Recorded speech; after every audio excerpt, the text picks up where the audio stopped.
Hello again, and welcome back to Jim Reads Too Slow.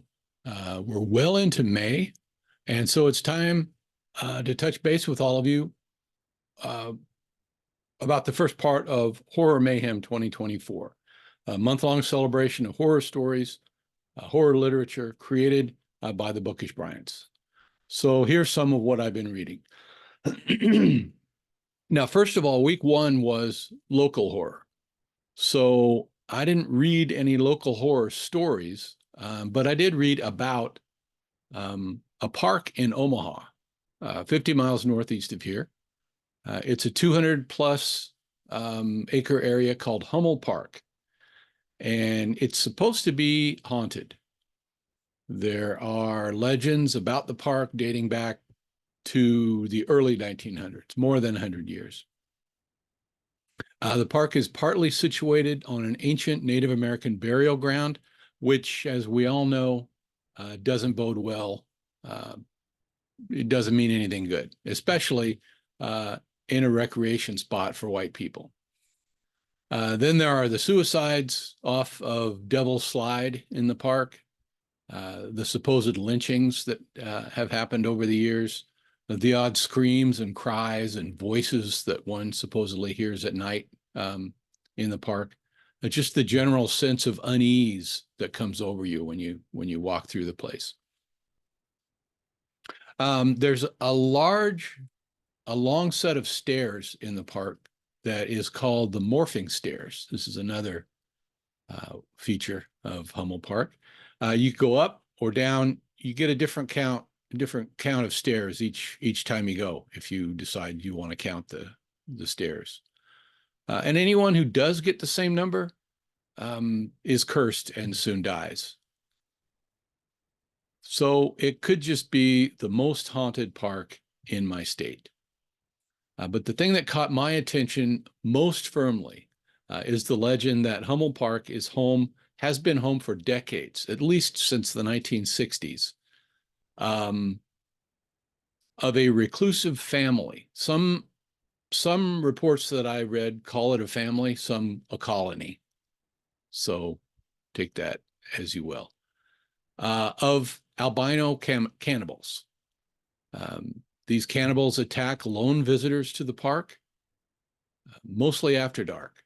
So if you find yourself in Omaha, don't go to Hummel Park alone and don't stay there after dark. Otherwise, have fun. Go for a hike. And that is about as much local horror as I could compel myself to tolerate.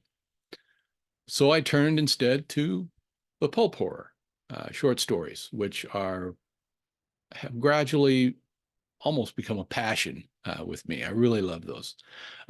So the first one I read, The Vaults of Yoh Vombis, a short story by Clark Ashton Smith. Okay, so The Vaults of Yoh Vombis, this is a science fiction, it's a cosmic horror story that includes aliens, two categories that are included on our event bingo card. This story takes place on Mars. It involves a group of human archaeologists who are investigating the ruins of a Martian city, Yoh Vombis, ruins that are tens of thousands of years old. The city had been inhabited by the now extinct Yorhi civilization. The story is told in the form of a dictated report made by Rodney Severin, who is the lone survivor of this group of archaeologists. Of course, no one believes this story.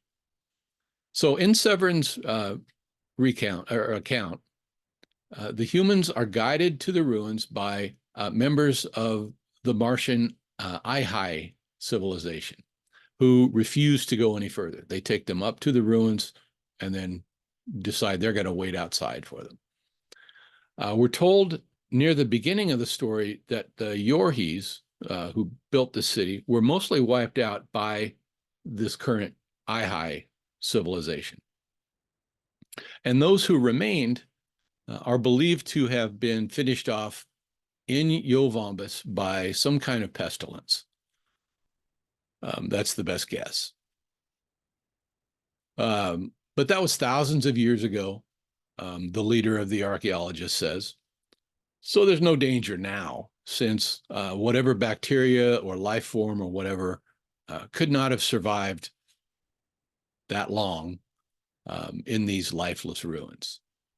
So it'll all be fine. Since we know what kind of story this is, we know that that's anything but sound reasoning.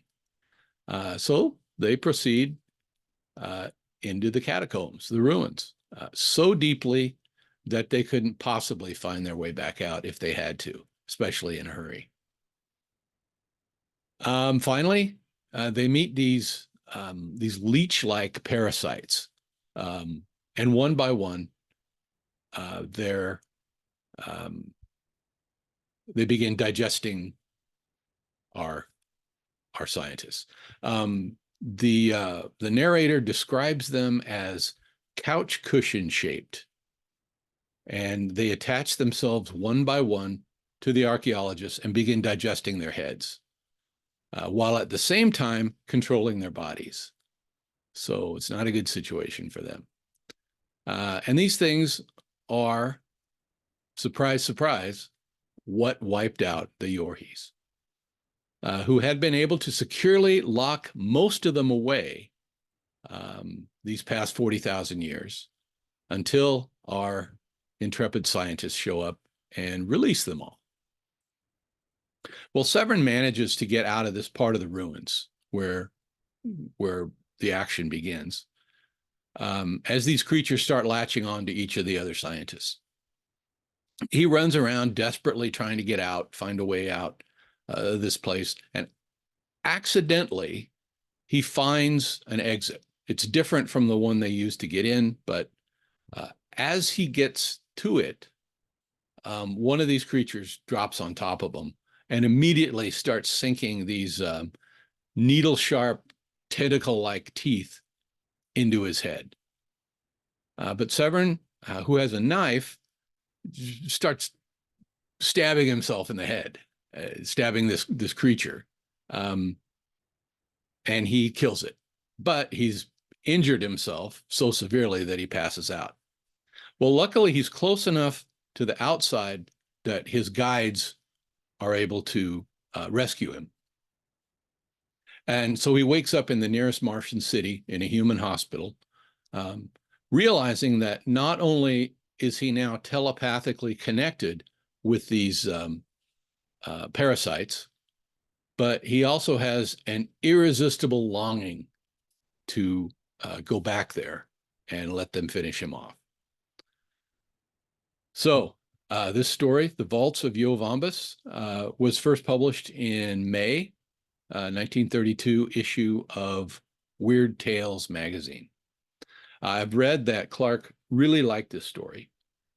He wrote two other stories in which the Ihai people appear, and these are, they make up his Mars cycle, and they have become part of the Cthulhu mythos, according to the H.P. Lovecraft wiki.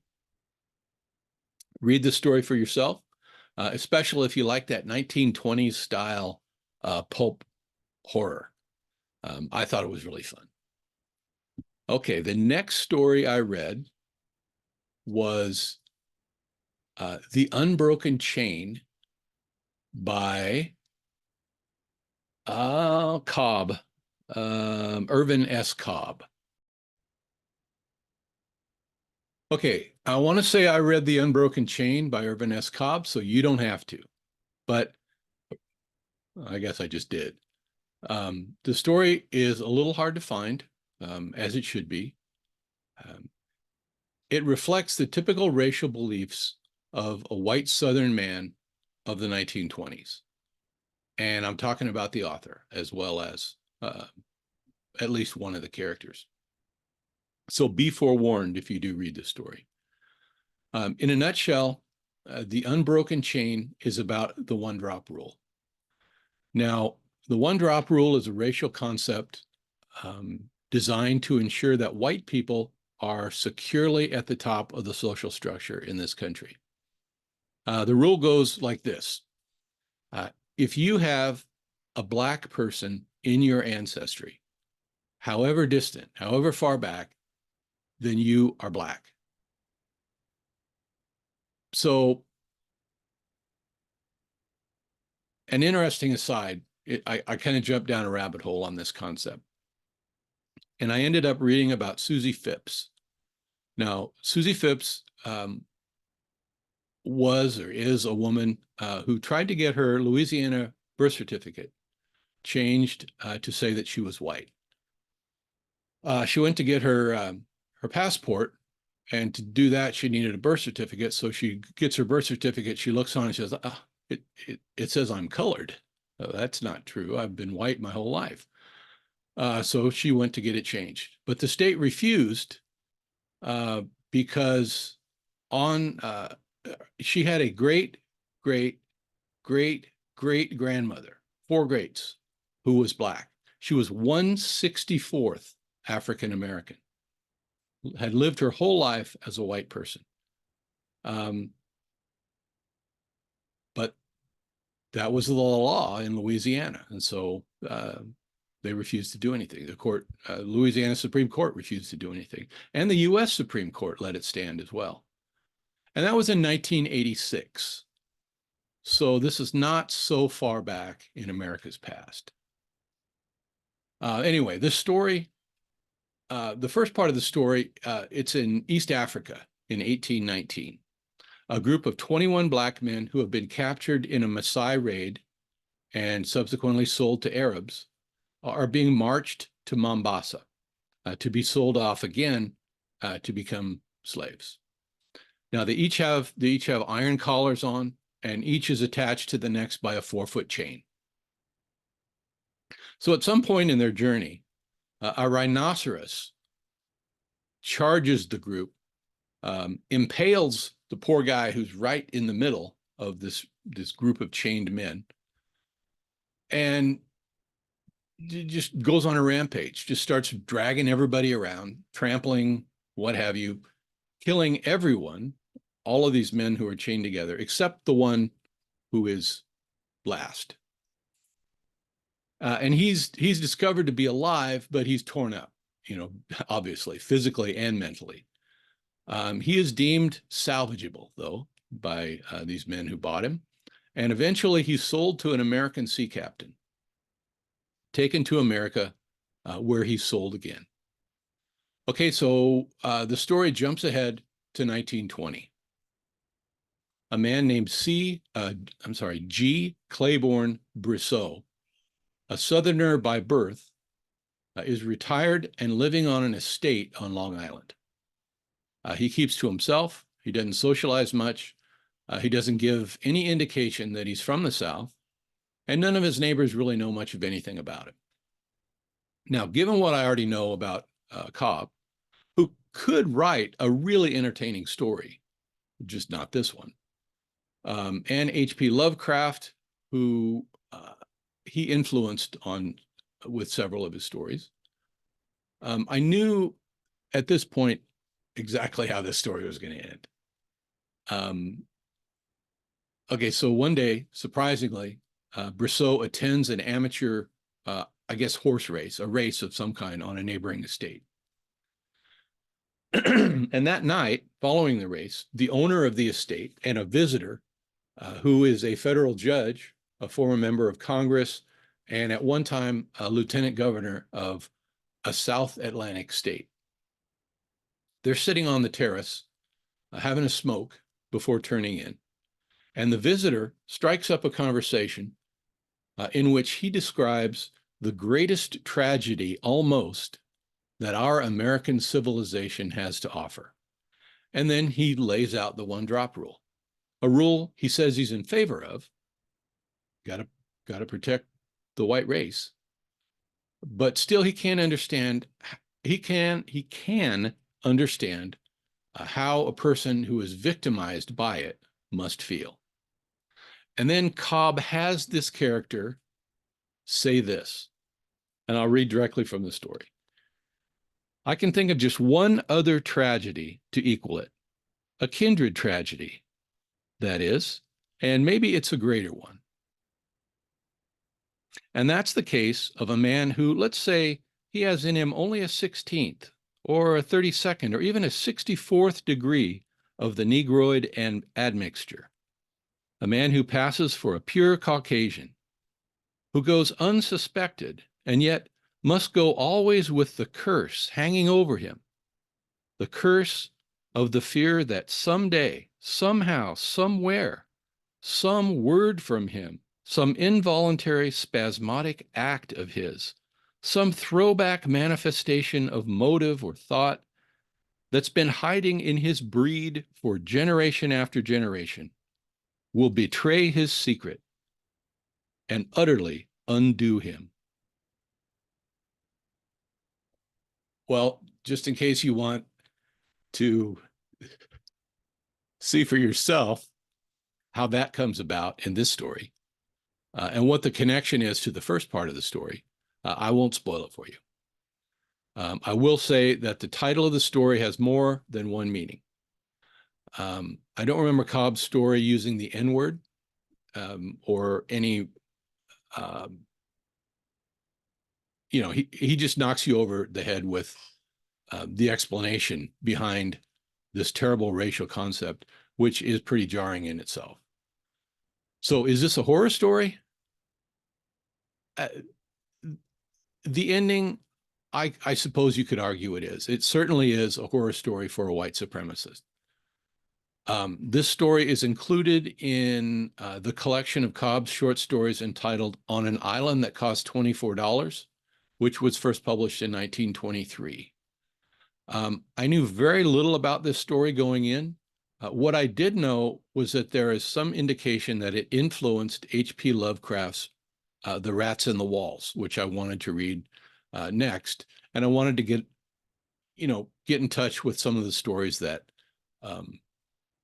influenced it. And now, as I understand, doing further reading, it didn't really influence that story all that much, just some of the concepts,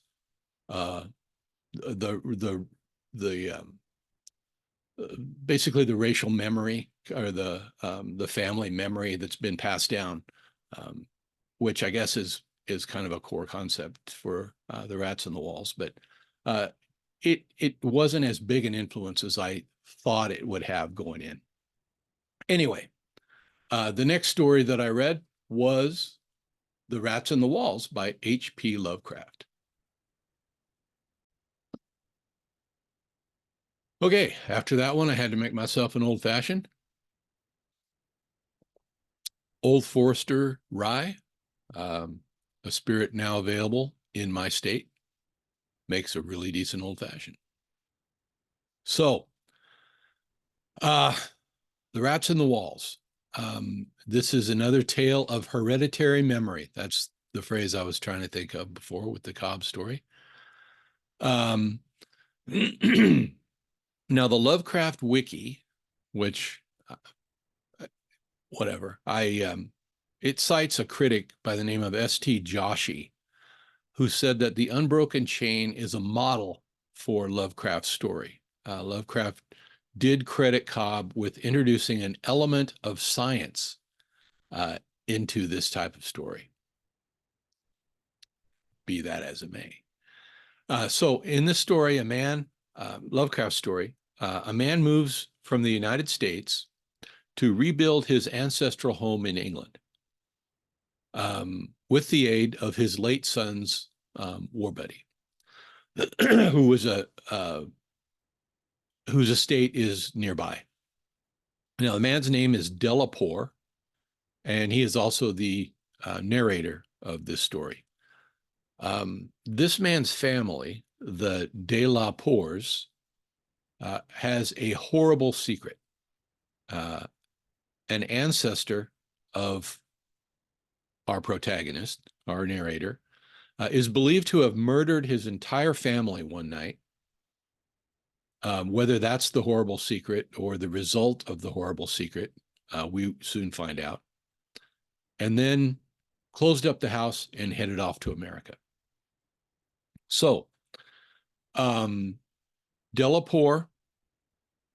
moves into the newly restored Exham Priory, the name of his ancestral home, the old family home. And he changes his name back to the original spelling, which is D-E-L-A, I lost it, P-O-E-R, Delaporte. It had been shortened to one word, Delaporte. So he moves back. And the local residents don't really want to have anything to do with him due to his ancestry. The memories, the tales continue to be told. And they resent this mansion being rebuilt, being inhabited at all. They want it destroyed. So Delaporte moves in, and almost immediately he starts having strange dreams and hearing the sound of rats scurrying around behind the walls of this newly restored, many parts of it brand new mansion. Delaporte's cat, who bears a name that is the story's most overtly racist element, can also sense the rats. Delaporte continues to rely on his late son's friend, Norris, for assistance, local lore, help with this and that. Together, they explore the foundations of the mansion in an attempt to discover the source of this rat noise. They discover some kind of temple setup deep down below in the bedrock below the house. It's got altars and everything in there. Roman, it dates back apparently to Roman times. So they go to London and they tell their story to a group of academics who agree to come and check it out. In so doing, once they start checking it out, they discover a hidden passageway under an altar, this altar in the center of the room, leading further down into the rock, where, to their horror, they discover the Delaporte family secret. Down there in an immense cavern, the Delaportes had stockyards and slaughterhouses dating back to pre-Roman times, where they raised and butchered humans, humans who had been bred like cattle to be to serve as meat for the members of the family who indulged. Everybody in the group is horrified by what they find. There are dusty, rat-gnawed skeletons and bones everywhere. Now, apparently, the Delaporte who fled to America had killed his entire family and then just left, closed up the house, leaving all this human livestock in this sub-basement, leaving them to their own devices. And they eventually died and were eaten by rats. Now, I don't want to give away how the story ends, just in case anyone else wants to read it, which I would recommend. But suffice it to say, our narrator goes mad because of the discovery, and his heredity gets the better of him in a more colorful way, let's say, than the Cobb story. This is considered by some one of Lovecraft's better stories. And as I understand it from my reading, it is one of the very few stories that was published during his lifetime in books of short stories. Like the word escapes me. It appeared originally in Weird Tales in March 1923. Now, another story that may have had some influence in Lovecraft's story is Edgar Allan Poe's The Fall of the House of Usher. And that is the next story I read.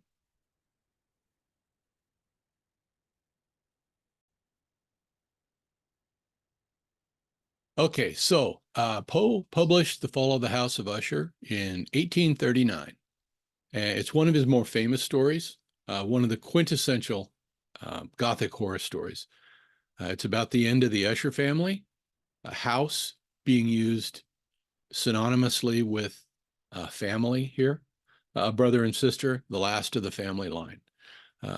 As well, it ends with the literal fall or destruction of the Usher family mansion. In the story, all three, once bright and happy, are being eaten away by something mysterious, which is never really explained. Now, I read this story in high school, probably like everybody else. And again, a couple of times this past week, maybe just to try to get more out of it than is really there. I don't know. It's mostly mood and suggestion. Some critics believe that Roderick is Poe, Poe himself, and the story is autobiographical. There's certainly a strong psychological element to the story. So the narrator goes to visit his childhood friend, Roderick Usher, to spend time with him. Usher is going downhill fast. He's suffering from some kind of illness. There's some secret that is never fully explained. And Roderick's sister, Madeline, is also, she's dying from some other illness. Madeline does actually die, or so it's believed, and is sealed in a tomb, only to, spoiler alert, come back. She's not really dead, but she does get out, and in so doing, we hear the sounds through the walls and the floor that maybe find their way to Lovecraft's story. Anyway, Madeline makes her way to the study where Roderick and our narrator are. Roderick announces that he buried her alive. She comes into the room, falls onto Roderick, and really does die. And Roderick collapses dead onto the floor under her weight. The narrator gets out of there in a hurry, and the house collapses behind him. It is a really great story. It's tight. There's no fat. It sets you on the course, and it gets to the end, and it's done. Read it for yourself if you haven't already, which I suspect everybody has already read the story. So read it again. You can't beat it. So there you have it. My first week of Horror Mayhem 2024 is in the books. I've already spent way more time on this video than I usually do, so I'm just going to end it here. The current week is movie horror, week 2, week 3. Next week is classic horror, which is what I've been doing anyway. I'll get back to you with what I've been up to in my next video. So have a good one, BookTube.